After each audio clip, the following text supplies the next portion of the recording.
Picture this, a 14-year-old girl who's just like any other teenager. She has a lot of friends. She's a cheerleader. She's uncomfortable in her body like most teen girls are. She went through puberty very early, so her body is significantly more developed than all of the other girls her age. And she feels kind of weird about this. She feels weird in her body because of her developed body. She's already sexualized a lot at school. She gets dress coded a lot for wearing the clothes that her mom bought her. When she sees other girls are wearing the same clothes and they're not getting dress coded, she's constantly walking around embarrassed that she has to wear her gym uniform for wearing the clothes that her mom sent her to in school. But this 14-year-old girl gets her first boyfriend. She doesn't know anything about having a boyfriend. It's her first time. And one day, this boyfriend asks her to send her a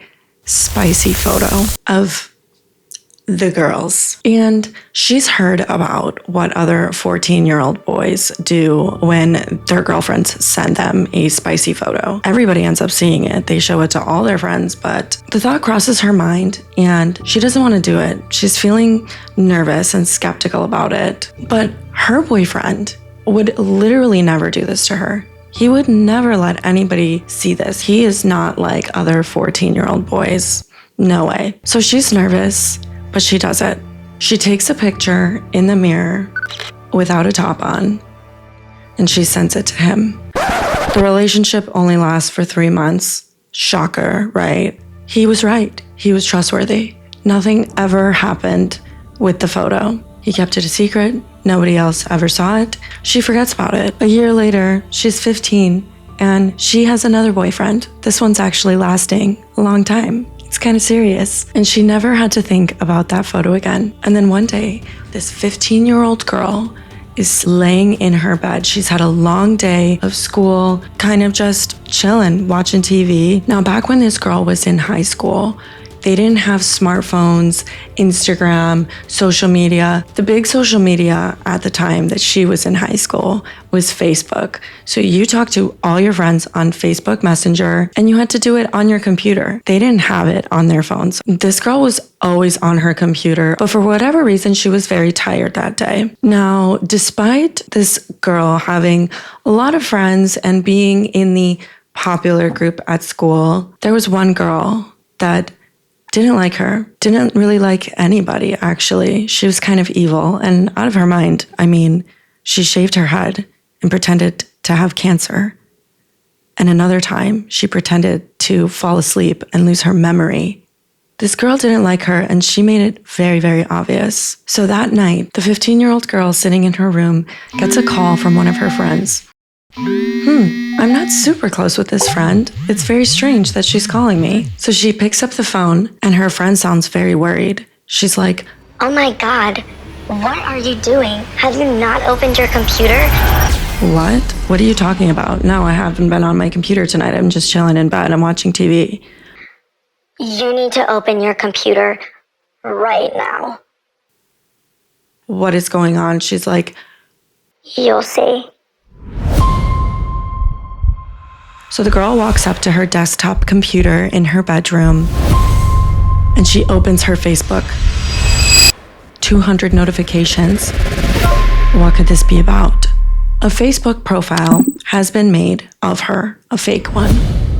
And the profile picture is the one that she sent to her last boyfriend.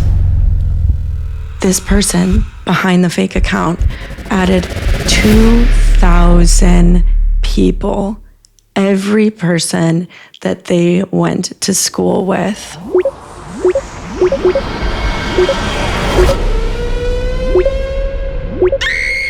She's shocked. She's angry. She doesn't know if she should cry or scream.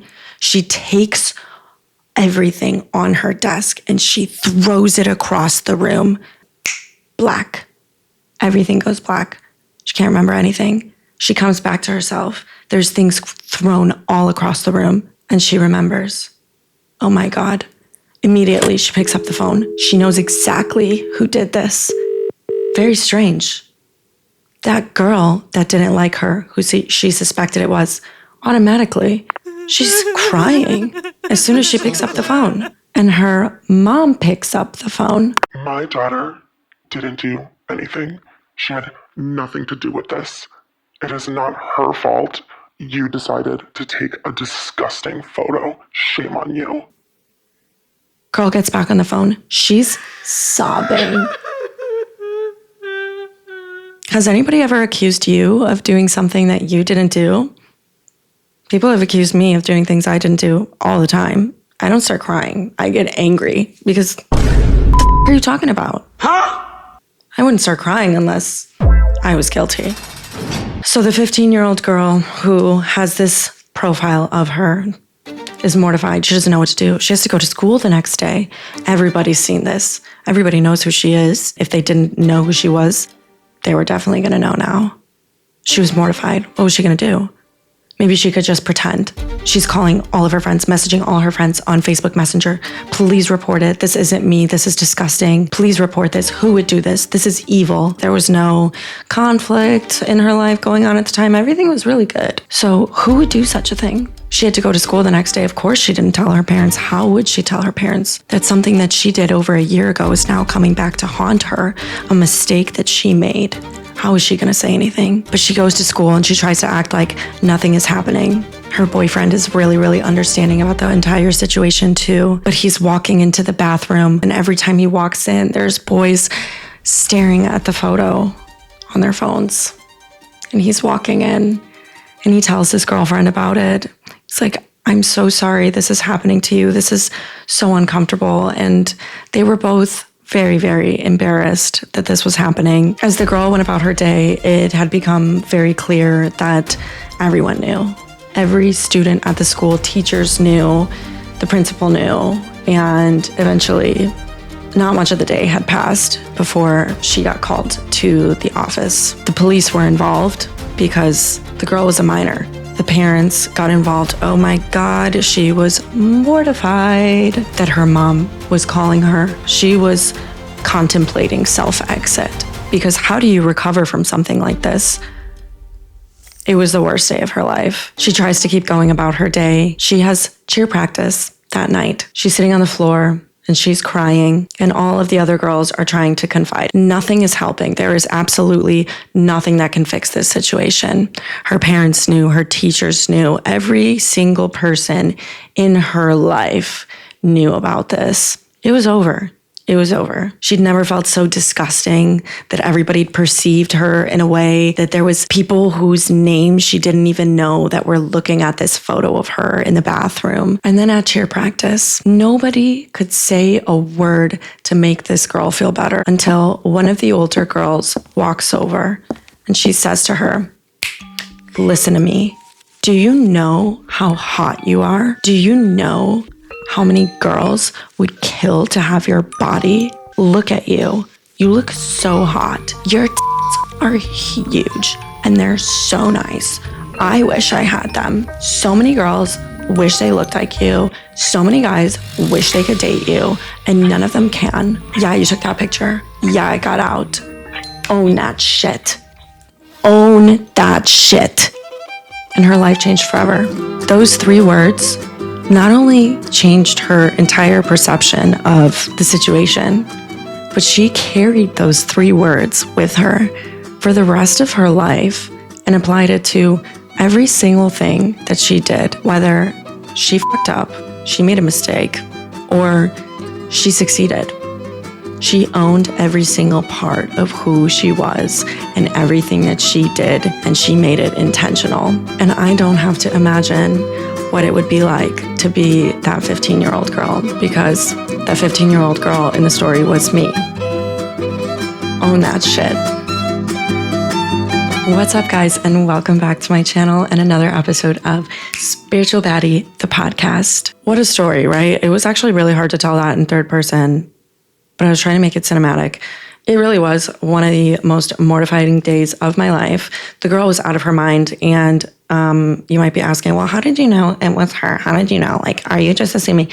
No. So this girl, actually, we had a class together, and for whatever reason, she ended up telling me that she had a vault of like all of the girls like in our school pictures who got leaked, or like she would like pay the guys who were dating her, like whatever girl at the time who took the picture, she would pay them to get their photos, which is very strange. And obviously the boyfriends should not be doing that either, but it was just like very bizarre. Like it was like mentally ill and evil. But I mean, like obviously she was mentally ill, right? Attention seeking, because what kind of high school student shaves their head and pretends that they have cancer so that like people can feel sympathy towards them, and which is actually so up, because who the does that, especially in a school where we have had a couple of students die from cancer. It was horrifying. So yeah, just really, really messed up. And maybe she saw the sympathy and the grief from the students that was genuine and real because their friend and classmate just died. When that didn't work, she had to come up with a new plan. So that movie with Rachel McAdams and I think Channing Tatum, like where she gets in the car accident, it's like based on a true story. She gets in the car accident and then she like loses her memory, but then she like falls in love with her husband again. That movie had just come out. And then one day she fell asleep in gym class. She was sleeping because she had an injury. And when she woke up, she couldn't remember anything. But she somehow still remembered all of her dance routines because she was on the dance team. And she didn't remember her boyfriend or her parents. But then like 2 days later, she said that she was in love with her boyfriend. She remembered all of her passwords to her socials. And I just didn't, I thought it was a load of shit. Like everybody believed her. I thought it was a load of shit. I walked up and I'm like, do you remember me? And I've always been a fucking human lie detector. Like I swear to God, I've been born with that skill. Okay. And then I think she ended up like, I don't know if she got expelled or she almost got expelled because she brought like a giant Tupperware of weed brownies to school and she was selling them. But obviously, like, if you've ever been in the same room as weed brownies, like, that shit stank. That gas, like, you can smell it. So, like, it was like first period and, like, you just hear, to the principal's office or dean's office, whatever. So, yeah, she was out of her mind. I could have pressed charges because obviously I was a minor, so that would be... But I didn't. I just wanted the most horrifying day of my life to be over at that point. Like, it was so traumatizing, but those 3 words really did change everything. Claire, and she probably doesn't even remember saying it. Like, I don't know how a 16-year-old girl could be like so wise. And she probably has no idea because she doesn't even probably remember saying that, let alone know that those 3 words have literally shifted the entire dynamic of my life and the way that I'm intentional about things. And I just, even if I up or I make a mistake or I say something wrong or I do the wrong thing or I fail at something, I own that shit. Yeah, that's what happened. It's mine. And I did that. You can't take that from me. I did it. And what about it? Take it or leave it, bitch. You know, she has no idea that she did that. But anyways, this girl, I could have pressed charges and they were like asking me if I wanted to get the police involved. I'm like, no, I want this to be over. I still very much believed in karma, even at that age. And I think she ended up like marrying some like middle-aged, like big bald dude, like right out of high school, like right out of graduation, like freshly 18, married like this like gross bald man. And then I think she had a baby after that. So, I mean, like, I don't know. Her life doesn't seem that great. So, like, good riddance. Like, karma comes for you, bitch. Like, not that there's anything wrong with, like, you know, having kids, you know, and having a family and being married. But, like, I would not want to be you. I would never wish to be you. I would tell her to go to hell. But it seemed like she's already there. It seems like she's been there for a long time. So yeah, own that shit. I tell this story anytime like one of my friends or somebody comes to me and they're feeling really embarrassed about something that they've done or somebody's made them feel really bad about something that they've done. I always tell them this story. How much more embarrassing could it get? I've done plenty of embarrassing things in my life. And it's really just coming back to, yeah, that happened. What the about it? Let's move on.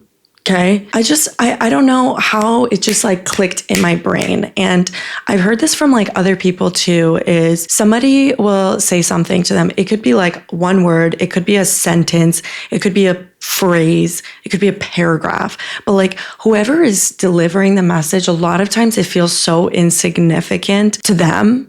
But sometimes just hearing like that phrase, it will literally change your brain chemistry. Like it will literally change the entire trajectory of your life. And like, that's why I always say like, you should share your message. You should talk to strangers. You never know what somebody needs to hear. You could be literally, they might not even be saying it to you. You could be walking past somebody down the street. This has happened to me so many times where I'm like, oh my God, I need to hear something right now. Like I'm just like so caught up in a situation, and I will walk past somebody else's conversation, like two people that have nothing to do with me. Like they're not talking to me. They are just having their own conversation. I'm walking by and I will hear at the perfect time, the perfect sentence that is like the answer to my prayers, the sign that I needed. It's all in divine timing, babe. Nothing happens by accident. I think the reason why these words carried so strong to me is because I am somebody who really takes risks. I do and say a lot of very out there things that people might think are absolutely insane. And I know that a lot of the things that I say sound crazy. I'm like fully aware of that. That's why like when people are like, oh my God, you're schizo, you're literally psychotic, like you're out of your mind, like go check yourself into an asylum. I'm like, first of all, shut the up. Ew. Gross. Why would you say that to somebody? Mental illness is not a joke. But second of all, it's like, I know that what I'm saying sounds insane. Do I believe in it? Yes, most of the time. Sometimes those beliefs change, but usually not. No. I believe in a lot of crazy shit, but I believe in it because it only sounds crazy because the reality that we're living in is so far from the actual truth, is that the actual truth sounds crazy, right? For me, somebody that like really puts themselves out there, I mean, like even sitting down in front of a camera and like putting a video on the internet, or like sharing my whole life on the internet, or sharing like my deepest, darkest secrets on the internet. A lot of people would think it's embarrassing or it's like cringe or whatever. And like, I hate the word cringe, but own that shit like taught me that embarrassment really is a choice. Embarrassment is a choice. It's only embarrassing for you if you choose to be embarrassed, because somebody else can't be embarrassed for you. I mean, people say like, oh my God, I'm embarrassed for her. But like, it doesn't affect you. It's literally not part of your life. It's not part of your life. How are you going to be embarrassed for them? How are you going to be embarrassed when they literally don't give a fuck? The person that it happened to literally does not give a shit. They don't care. It's not embarrassing for them. They literally don't care. So how are you going to be embarrassed for them? You can't make something embarrassing if they're not even embarrassed. They literally aren't even thinking about it. Like being unbothered by something that other people will think that you should be embarrassed about, that's actually very inspiring. When I see another person, I'm like, wow, you're really brave. Like you're eating that shit up. Like it's just so unfazed. And like, that is the energy that I want to embody, is that like, I am not afraid to try things and fail and for other people to see it. I'm not afraid to make mistakes and for other people to see it, because I'm not embarrassed. I tried it. I did that shit. Maybe it didn't work out. Maybe it did. But at least I don't have to sit with myself and say, I was too scared to try. I was too scared. What if I failed and I would be embarrassed? Oh, that would be embarrassing to me. Is if I was too scared to try something, to say something, to speak my truth, that I never fucking did anything.